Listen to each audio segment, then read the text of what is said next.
प्रणाम।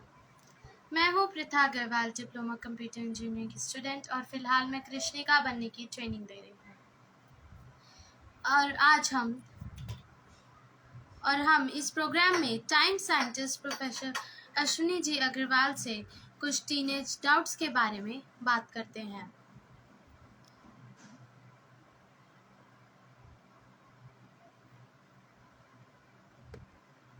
Time scientist professor Ashwini Agarwal जो एक एलिजिबिलिटी रीडर हैं और डेस्टिनी मॉडिफायर हैं। हर बंदा हर कोई इंसान जन्म के साथ अपने साथ एक एलिजिबिलिटी और स्किल सेट लेकर आता है। हमें अपनी उस एलिजिबिलिटी को समझकर ही अपने लिए करियर और स्टडी लाइन चूज करनी होगी, तभी हम एक अच्छी लाइफ स्पेंड कर सकते हैं।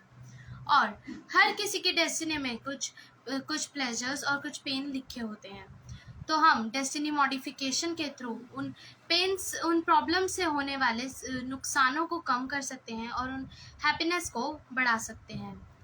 और आज हम time scientist professor Ashwini Agarwal से एक और नई टीनेज प्रॉब्लम के बारे में बात करेंगे। तो चलिए आज उन्हें इनविटेशन भेजते हैं और उनसे बात करते हैं।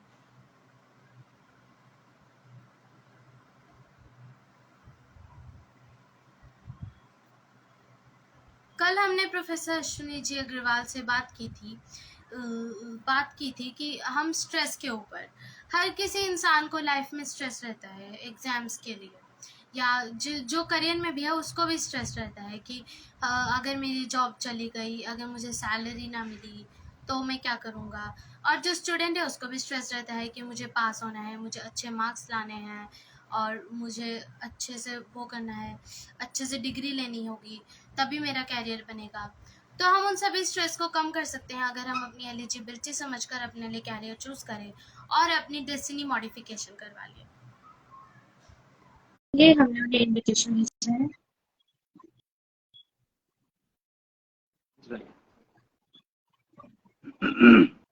प्रणाम सर। प्रणाम जी सर, हमारे में आपका स्वागत है। आज भी मेरे पास एक नई प्रॉब्लम थी जिसके बारे में मैं आपसे बात करना चाहती थी जी। तो मेरी आज की प्रॉब्लम थी मिसगाइड। हमारी सोसाइटी में बहुत लोग ऐसे हैं जो बच्चों का नुकसान चाहते हैं, जो बच्चों को मिसगाइड करते हैं, उन्हें कुछ गलत सिखा देते हैं जिससे वो मिसगाइड हो जाते हैं, गलत ट्रैक्स पर चल देते हैं। तो एक स्टूडेंट कैसे पहचाने कि सामने वाला हमें तो एक स्टूडेंट को कैसे पता लगे कि सामने वाला हमें मिसगाइड कर रहा है? क्योंकि मिसगाइड करने वाला तो हमारे खुद के रिलेटिव्स भी हो सकते हैं और हमारे टीचर्स हो सकते हैं। तो हम कैसे पहचाने कि वो जो हमें बता रहा है क्या वो सही है या क्या वो हमें मिसगाइड करने की कोशिश कर रहा है? जी देखो, ये तो एक ऐसा सवाल है कि नॉर्मली कोई किसी को मिसगाइड कर नहीं सकता जब तक कि तुम मिसगाइड होने को तैयार ना हो। फंडामेंटल रूल क्या है कि मिसगाइड कोई क्यों करेगा किसी को, ये बताओ मेरे को। गिव मी वन रीजन के दूसरा कोई तुम्हें मिसगाइड क्यों करेगा। हम जेलसी की वजह से, या तो वो हमसे जेलस है तो वो हमें, या फिर वो हमें रोकना चाहता है। मान लो हम बहुत ज्यादा आगे बढ़ रहे हैं पढ़ाई में, कॉलेज में हम बहुत आगे हैं, तो वो हमें रोकने के लिए हमें मिसगाइड करेगा ताकि हम गलत डायरेक्शन पे चले जाए और फिर वो हमसे आगे निकल पाए। नहीं तो तुम मिसगाइड करने के लिए तो तुम किसी सीनियर के पास ही जाओगे ना। तुम किसी अपने पैरेलल किसी बंदे के पास थोड़ी जाओगे गाइड होने के लिए। या तो गाइड होने के लिए तुम बाहर कहीं पर जाओगे, तो वो तो तुम्हें मिसगाइड, वो तो तुम्हें शायद जानता भी ना हो जिसके पास तुम गाइडेंस लेने जा रहे हो, तो वो तुम्हें मिसगाइड क्यों करेगा। और फिर डेफिनेटली जब स्टूडेंट्स हो तो ज्यादातर पेरेंट्स के साथ होगे तुम, तो मिसगाइड कैसे कोई करेगा। तो यहाँ पर समझने वाली बात ये है। हाँ जी। ऐसा हो सकता है कि हम जिसके पास गाइडेंस लेने गए हो उसे नहीं पता कि वो मिसगाइड कर रहा है, लेकिन वो अनजाने में ही हमें मिसगाइड कर रहा है। राइट। सो ये बात समझने वाली है कि कहीं वो किसी वेस्टेड इंटरेस्ट के कारण तो मिसगाइड नहीं कर रहा। यानी वो कहीं अपने जैसे कॉलेज में तुम्हें एडमिशन लेना है, तो उसके पास बात करने के लिए, तुम एडमिशन लेने के लिए फॉर्म लेकर के गए, तो तुम्हारा सब्जेक्ट किसी और में इंटरेस्ट था, लेकिन वो तुम्हें अपने कॉलेज में जो सब्जेक्ट है उसमें एडमिशन लेने के लिए मिसगाइड कर सकता है। हाँ जी, समझे कि कोई नहीं हमें समझे? अपनी पर्सनल बेनिफिट के लिए मिसगाइड कर सकता है। करेक्ट। तो इसका मतलब क्या हुआ कि गए तो वो तो तुम्हारे पास आया नहीं था तुम्हें मिसगाइड करने के लिए, तुम ही उसके पास गए थे कुछ पूछने के लिए, पता करने के लिए। तो प्रॉब्लम यहां पर यह है कि तुम जब वहां पर पता करने के लिए गए थे तो क्या तुम्हें पता है कि तुम्हें क्या चाहिए? अगर तुम्हें ही नहीं पता कि तुम्हें क्या चाहिए तो फिर तो कोई भी मिसगाइड कर देगा तुम्हें।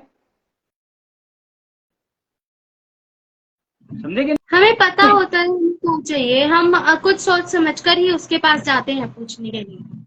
जैसे करेक्ट। तो एक देखो यहां पर ये बात समझने वाली है कि एक कॉलेज में 10 सब्जेक्ट है मान लो, और तुम्हें कोई एक सब्जेक्ट चाहिए उनमें से जो तुम्हारे इंटरेस्ट का है, एक सब्जेक्ट वो है उस कॉलेज में, ठीक है?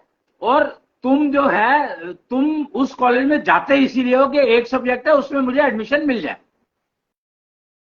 लेकिन अनफॉर्चुनेटली उस पर्टिकुलर सब्जेक्ट के अंदर सीट्स नहीं है। तो तब वो क्या करेगा? क्योंकि इसकी जानकारी तुम्हें तो है नहीं, तुम्हें तो सिर्फ ये पता है कि ये कॉलेज ये सीट ये ऑफर करता है सब्जेक्ट, और इसमें से ये सब्जेक्ट मेरे इंटरेस्ट का है, तो मैं वहां पर चला गया। लेकिन काउंसलिंग करने वाले ने जो डिस्कशन कर रहा था उसने देखा कि यार इसका इंटरेस्ट बदलते हैं, तो तुम्हारे से डिस्कशन करके उसने कोशिश की कि तुम्हारे को दूसरा कोई सब्जेक्ट इंटरेस्ट का है कि नहीं है। वो कहते हैं चलो एक सीट में ये इस सब्जेक्ट में तुम्हें इंटरेस्ट है, पर ये जो बाकी सब्जेक्ट है इनका तो स्कोप बहुत ज्यादा है, क्योंकि हो सकता है कि जो तुम्हारा सब्जेक्ट जो तुमने चूज किया उसका स्कोप तुम्हें पता ना हो। तुमने तो चूज इसलिए किया क्योंकि तुम्हारा इंटरेस्ट था उसमें, और तुम जब कोर्स सेलेक्ट करने के लिए जा रहे हो तो तुम्हारा मेन इंटरेस्ट है कि जिसका स्कोप हो उसमें एडमिशन लो, नहीं तो तुम सब्जेक्ट करके करोगे क्या? अगर जिस सब्जेक्ट का स्कोप है ही नहीं और तुम्हारा इंटरेस्ट है उस सब्जेक्ट में, तो उसको करने के बाद तुम करोगे क्या? लेकिन कोई हमें इसलिए तो नहीं रोकेगा, जैसे हम मान लो एक कॉलेज में एडमिशन लेने गए और जो सब्जेक्ट हमने चूज किया उस सब्जेक्ट का स्कोप नहीं है, तो वो हमें इसलिए तो मना नहीं करेगा सब्जेक्ट लेने के लिए क्योंकि हम उसका स्कोप नहीं है। उसे तो कोई फर्क नहीं पड़ता हम कौन सा नहीं सब्जेक्ट नहीं पढ़े। नहीं, मैंने यहां पर पहले ही एक बात कही कि मान लो उस कोर्स की सीट्स भर चुकी हैं, और ये बात तुम्हें नहीं मालूम है, उसको उसको मालूम है। तो फिर वो हमें समझाने की कोशिश करेगा कि इस सब्जेक्ट का स्कोप नहीं है, ताकि हम अपना मन बदल ले और किसी और सब्जेक्ट। ऑल्टरनेटिव कोर्स ऐसे सजेस्ट करेगा जिनका स्कोप कंपैरेटिवली बहुत ज्यादा होगा और उसमें सीट्स अवेलेबल है, तो वो ये सजेस्ट करेगा। वो मिसगाइड नहीं कर रहा है एक्चुअली तुम्हें, वो तुम्हें एक ऑल्टरनेटिव बता रहा है, पर एक्चुअली स्पीकिंग तुम मिसगाइड हो गए, क्योंकि तुम्हारा जिस सब्जेक्ट में इंटरेस्ट था वो तो गया, और दूसरे सब्जेक्ट में अगर तुम एडमिशन ले लेते हो तो पता नहीं उसमें तुम परफॉर्म कर पाओगे कि नहीं कर पाओगे। तो यहां पर क्वेश्चन क्या आ गया? यहां पर एलिजिबिलिटी एंड परफॉर्मेंस का सवाल आ गया, ना कि स्कोप का।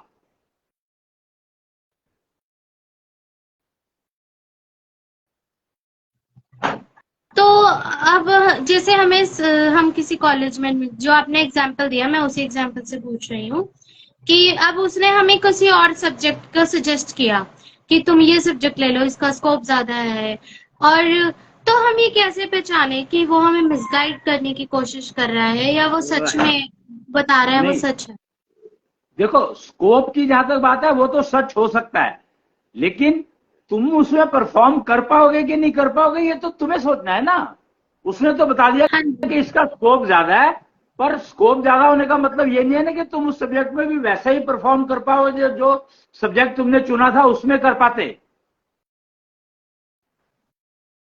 क्योंकि ऐसा भी तो हो सकता है कि जो सब्जेक्ट वो सजेस्ट कर रहा है उसका स्कोप तो है लेकिन वो हमारी एलिजिबिलिटी के अगेंस्ट है। Exactly. So we have to understand that what is our eligibility, and then if we go for counseling, that will help you much more than going for a counselling without knowing your eligibility. तो इसलिए पहला step वही है कि अपनी eligibility को जानना, पहचानना बहुत जरूरी है। वो पहचान लोगे तो उसके बाद तुम्हें कोई भी वो सब्जेक्ट सजेस्ट करेगा, स्कोप ज्यादा है या कम है के हिसाब से, वो तो स्कोप ज्यादा के हिसाब से सजेस्ट करेगा ही नेचुरली। लेकिन अगर तुम्हारी एलिजिबिलिटी उस कोर्स से मैच करती है तो तुम्हें क्या फर्क पड़ता है? तो ये तो एक बात होगी कि अगर हम मिसगाइड होने से बचना चाहते हैं तो हमें अपनी एलिजिबिलिटी बढ़ाकर समझना होगा हमारे लिए क्या जरूरी है। लेकिन मान लो अगर हमें उस कोर्स में एडमिशन मिल गया जो हमारी एलिजिबिलिटी के अंदर ही है, अब हमें कुछ डाउट आया, या हम मान लो हम जॉब इंटरव्यू देने जा रहे हैं और हमें कुछ पूछना है कि इन दो में से कहाँ पे अप्लाई करें, या कुछ और डाउट स्टडी से रिलेटेड। तो अब हम जिसके पास पूछने गए उसने हमें कोई आंसर दिया, तो हम ये कैसे पहचाने कि वो हमें मिसगाइड करने की कोशिश तो नहीं कर रहा। तो यहां पर तुम्हें सबसे पहले ये समझना है कि जो दो कंपनियां आई हैं उनकी एलिजिबिलिटी रिक्वायरमेंट क्या है। बजाय इसके कि अब तुम्हारी एलिजिबिलिटी क्या है उसको समझने का अब फायदा नहीं है। अब तुम्हें यह समझना है कि उनकी एलिजिबिलिटी रिक्वायरमेंट क्या है, और अगर तुम उस एलिजिबिलिटी रिक्वायरमेंट को मीट, जिस भी कंपनी की एलिजिबिलिटी रिक्वायरमेंट को मीट करते हो, नेचुरली उसी में जाना चाहिए तुम्हें। पर मान लो हमें स्टडी से रिलेटेड कोई डाउट है, या फिर हम किसी और जैसे दो कंपनी आई हैं, अगर वो हमारे कॉलेज में आई है तो हमारी एलिजिबिलिटी तो होगी ना उनमें। नहीं नहीं, ये कहां पर, ये किसने कहा? एलिजिबिलिटी हर चीज के लिए तो अलग अलग है ना। मान लो चलो तुम्हारी एलिजिबिलिटी दोनों कंपनी के लिए है। एक एग्जांपल लेते हैं कि मान लो दो कंपनी आई हैं और दोनों के लिए तुम्हारी एलिजिबिलिटी है। ये अगर मान के चलते हैं हम, तो नेचुरली जो ज्यादा पैसे दे रहा है उसको, और जो काम ज्यादा पैसे दे रहा है और जिसका थोड़ा नाम बेटर है दोनों में से, उसमें ज्वाइन करोगे तुम। उसके लिए इंटरव्यू के लिए अपीयर होना चाहिए तुम्हें, है कि नहीं? लेकिन और सिर्फ कैरियर की नहीं, लाइफ के भी बहुत सारे टर्म्स। मान लो हमें कोई हेल्थ प्रॉब्लम आई, हमें बुखार है, खांसी है, तो हम किसी से पूछने गए कि हमें क्या दवाई लेनी चाहिए, तो उसने हमें सजेस्ट किया, तो हम कैसे पहचाने कि इसने जो भी हमें दवाई सजेस्ट की वो सही है। करेक्ट। तो ये तुम्हें बजाय इसके कि दवाई कौन सी दे रही है वो सही है कि नहीं है, की बजाय हमें ये देखना चाहिए कि जो सजेस्ट कर रहा है उसकी क्या क्वालिफिकेशन है और उसका क्या एक्सपीरियंस है। जब और उसको वो समझ करके और उस डॉक्टर के पास जाओगे तो फिर तुम्हें दवाई के ऊपर डाउट करने का कोई रीजन नहीं है। तो मतलब अगर हम मिसगाइड होने से बचना चाहते हैं तो उसका एक ही तरीका है, हम अपनी एलिजिबिलिटी को समझे। एक पहला तरीका है अपनी एलिजिबिलिटी को समझे। दूसरा तरीका यह है कि तुम किस काम के लिए जा रहे हो, उस पर भी डिपेंड करेगा। जैसे तुम एडमिशन लेने के लिए मान लो जा रहे हो, तो आईआईटी में जा रहे हो, तो तुम्हें यह समझना पड़ेगा कि आईआईटी की एलिजिबिलिटी की रिक्वायरमेंट क्या है। तुम्हारी एलिजिबिलिटी जो है वो तो है ही है, लेकिन आईआईटी की एलिजिबिलिटी की रिक्वायरमेंट क्या है वो तुम्हें समझना पड़ेगा। मतलब हमारी एलिजिबिलिटी क्या है और सामने वाले की एलिजिबिलिटी क्या है, या उसकी एलिजिबिलिटी की रिक्वायरमेंट्स क्या है। हाँ, रिक्वायरमेंट क्या है, सामने वाले की रिक्वायरमेंट क्या है एलिजिबिलिटी की, और तुम्हारी एलिजिबिलिटी क्या है, ये दो फैक्टर समझने पड़ेंगे। तब जाकर के वो दोनों मैच होते हैं तो यू विल बी सक्सेसफुल। अगर वो मैच नहीं होते हैं तो यू विल बी फेलियर। जी। तो मेरा एक और क्वेश्चन था कि एलिजिबिलिटी के फैक्टर्स क्या क्या है। एलिजिबिलिटी के फैक्टर तुम्हारे हर, लाइफ है 7 फेजेस, 7 फेजेस होते हैं लाइफ के। तो उन 7 फेजेस को, 1 मिनट होल्ड करना जरा।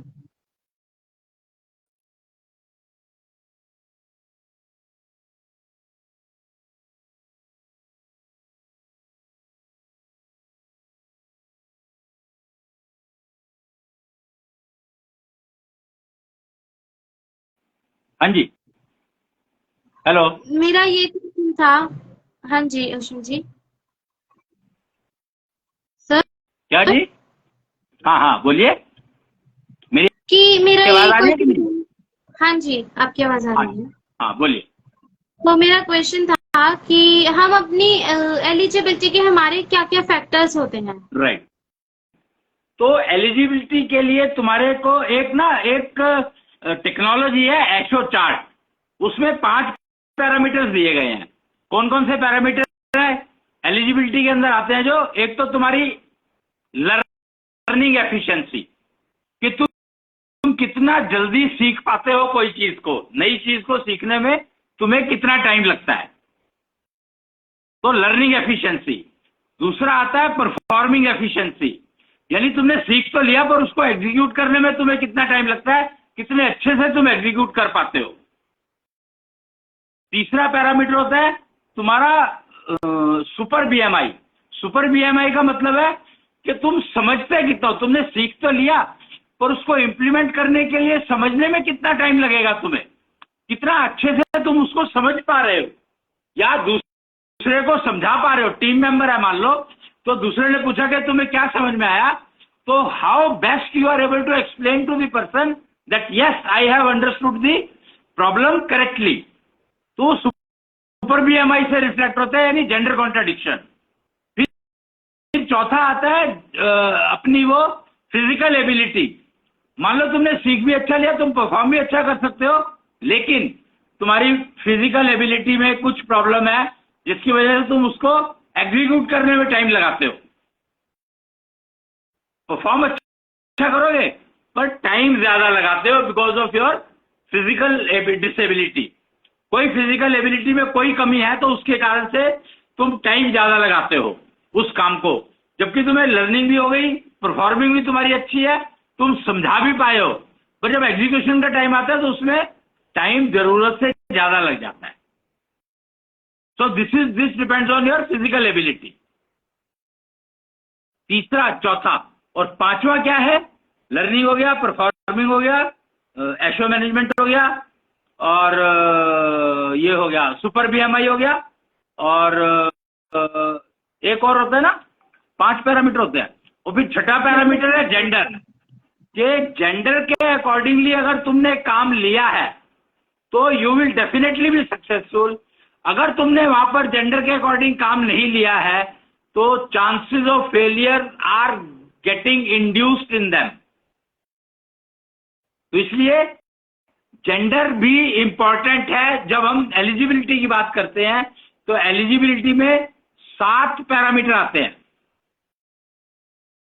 उस सातों को ही केयर करना पड़ेगा, समझना पड़ेगा, क्योंकि एक कैरियर के रिस्पेक्ट में है, एक मैरिज के रिस्पेक्ट में है, एक फैमिली के रिस्पेक्ट में है, एक हेल्थ के रिस्पेक्ट में है, और एक जो सोसाइटी के रिस्पेक्ट में है, यानी एनवायरनमेंट, टीम बिल्डिंग जिसको कहते हैं। क्योंकि बिना टीम के तो कोई प्रोजेक्ट होता नहीं है। टीम में तुम्हें प्रोजेक्ट करने के लिए टीम तो बनानी पड़ेगी। तो टीम बिल्डिंग अगर पुअर है, अगर तुम अच्छे टीम मेंबर नहीं बन पाए तो फिर तुम्हें प्रोजेक्ट एग्जीक्यूट करने में दिक्कत होगी। और ऐसे ही you will try to avoid the dependence on others for your activity. जितना तुम दूसरों के ऊपर कम डिपेंड करोगे अपने काम के लिए, उतना ही तुम्हें सक्सेस होने के चांसेस ज्यादा होंगे। तो बोझ नहीं बनना दूसरे के ऊपर, क्योंकि दूसरे को भी अपना पूरा काम है। ऐसा नहीं है कि दूसरा, हम ये मान के चले कि दूसरा खाली बैठा है। तो ये समझना बहुत जरूरी है कि when we are talking about team, team के अंदर सारे टीम मेंबर की रिस्पॉन्सिबिलिटी अपनी अपनी है। तो ये समझना भी बहुत जरूरी है कि मैं किसी वजह से दूसरे के ऊपर बोझ ना बनूं, और मैं किसी का एक्स्ट्रा लगेज मैं ना उठाऊं। अगर मैं दूसरे का एक्स्ट्रा लगेज उठाने की कोशिश करता हूं या करती हूं तो डेफिनेटली मेरी परफॉर्मेंस में इफेक्ट आएगा। तो जो कि मेरे को प्रोजेक्ट अपना कंट्रीब्यूशन करने में हेल्प नहीं करेगा, नुकसान ही करेगा।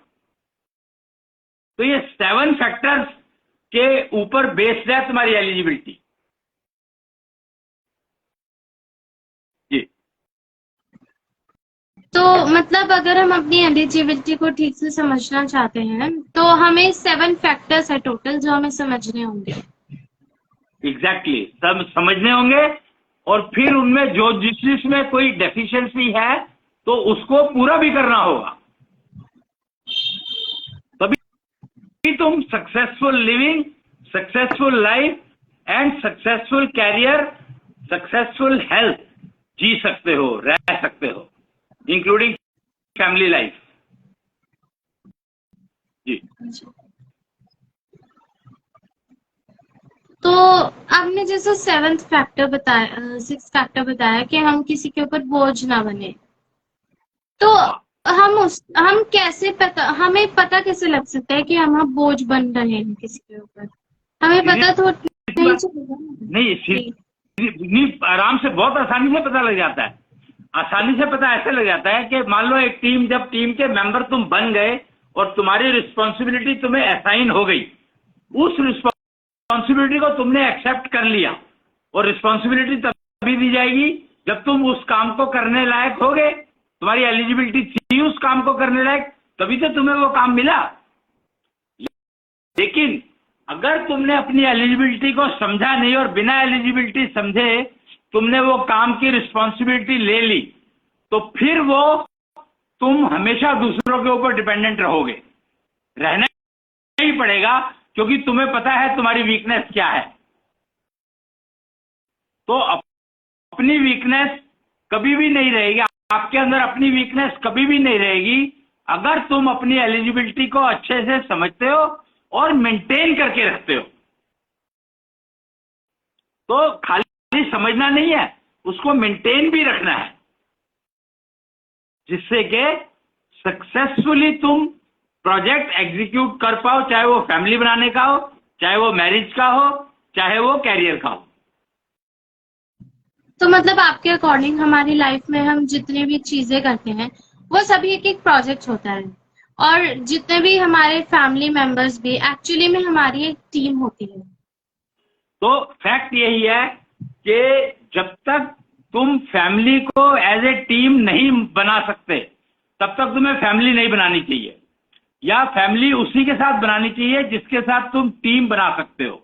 नहीं तो वो फैमिली हमेशा स्ट्रेस में रहेगी, सारे फैमिली मेंबर स्ट्रेस में रहेंगे। तो rather than family being united, we should call it integrated family. There are two words, one is unity, one is integrated. तो फैमिली हमेशा इंटीग्रेटेड होनी चाहिए। प्रोजेक्ट के लिए जो टीम है वो इंटीग्रेशन में होनी चाहिए, ना कि यूनियन में होनी चाहिए। यूनियन में खाली होगी तो they may not be able to perform, but integration में होगा तो they are surely to be performing. जी मतलब हमारी फैमिली एक टीम होती है और हम सभी टीम मेंबर्स को इंटीग्रेशन में होना होता है अगर हम एक प्रोजेक्ट को सक्सेसफुली एग्जीक्यूट करना चाहते हैं। डेफिनेटली। और एक्चुअली एक नया वो प्रोजेक्ट भी चला हुआ है, entire human race one team. एक ये नई वो पहले जो है वासुदेव कुटुंबकम की बात किया करते थे, उससे पहले वासुदेव कुटुंबकम हुआ करता था। तो वो दोनों अब ऑब्सोलीट हो गए हैं। अब जो नया वो आया है, नया नारा जो आया है वो आया है entire human race one team. और अगर ये इसके ऊपर अगर चलना शुरू कर दे सारे, तो हर चीज everywhere all projects will get executed perfectly, flawless, confusion free, contradiction free. Entire human race one team का मतलब कि इस प्लैनेट अर्थ पे जितने भी ह्यूमंस हैं वो सभी एक ही टीम के पास हैं। करेक्ट। तो तब हमें जहां पर भी देखो ऐसा होता है, नेचुरल कैलेमिटी जो आती है वो हमेशा एक जगह पर आती है, सारी पृथ्वी पर एक साथ तो आती नहीं है। तो अगर entire human race one team हो जाएगी तो डेफिनेटली कहीं पर भी कैलेमिटी आए, नेचुरल कैलेमिटी, उसको हैंडल करने के लिए वहां पर लोकल टीम तुरंत तैयार हो जाएगी और मिनिमम डैमेजेस को, सारे डैमेजेस को रोक सकती है वो टीम। इसलिए entire human race one team का कॉन्सेप्ट ही सक्सेसफुल हो सकता है ह्यूमन बर्थ में। जी। तो मतलब हमें एक तो हमें अपनी एलिजिबिलिटी समझकर समझना ही होगा, वही सबसे इम्पोर्टेंट फैक्टर है हमारी लाइफ का। और एक सेकंड होती है, एक सेकंड होती है। एलिजिबिलिटी हमारी लाइफ का एक सबसे इम्पोर्टेंट फैक्टर है, और अगर हम अपनी लाइफ को अच्छे चलाना चाहते हैं तो हमें अपनी एलिजिबिलिटी समझनी होगी। एलिजिबिलिटी के टोटल 7 फैक्टर्स हैं, और उन 7 फैक्टर्स को अगर हम समझेंगे। हाँ जी, क्या कह रहे हैं आप? हेलो। मैं तो बस हाँ जी, हेलो। हाँ जी, हाँ जी। यही कह रही थी कि हम एलिजिबिलिटी हमारी लाइफ का एक सबसे इम्पोर्टेंट फैक्टर है, और एलिजिबिलिटी के 7 टोटल फैक्टर्स हैं। हमें उन 7 फैक्टर्स को समझना होगा, तभी हम एक अच्छी लाइफ जी सकते हैं। एग्जैक्टली। और अच्छी लाइफ जीने के लिए ही ह्यूमन बर्थ मिला है। अगर जानवरों वाली जिंदगी जीनी है तो वो तो जानवर जी रहे हैं, वो तो तुम जी रहे हो।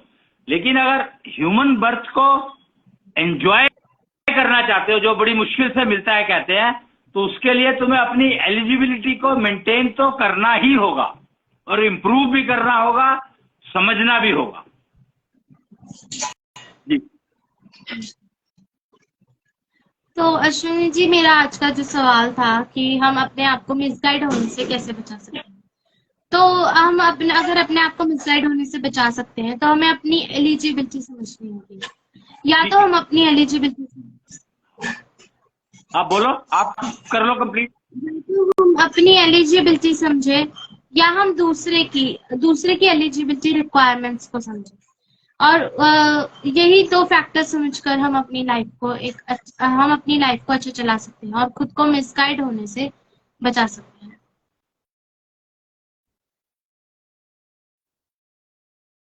हेलो सर, आप म्यूट। हाँ जी सर, आपकी आवाज आ रही है। ठीक है, तो आज का लिए यहीं पर खत्म करते हैं। हाँ जी, कल मिलेंगे किसी नए डाउट के साथ। तब तक के लिए प्रणाम। प्रणाम। यार कोई आ गया ना। एलिजिबिलिटी हमारी लाइफ का सबसे इम्पोर्टेंट फैक्टर। अगर हम अपनी लाइफ को अच्छा चलाना चाहते हैं, एक स्ट्रेसफुल और कंफर्टेबल लाइफ जीना चाहते हैं, तो हमें अपनी एलिजिबिलिटी समझनी होगी। हमारे पास और कोई चॉइस नहीं है। कल फिर इसी प्रोग्राम में बात होगी time scientist professor Ashwini ji से किसी और नए डाउट्स पे। प्रणाम।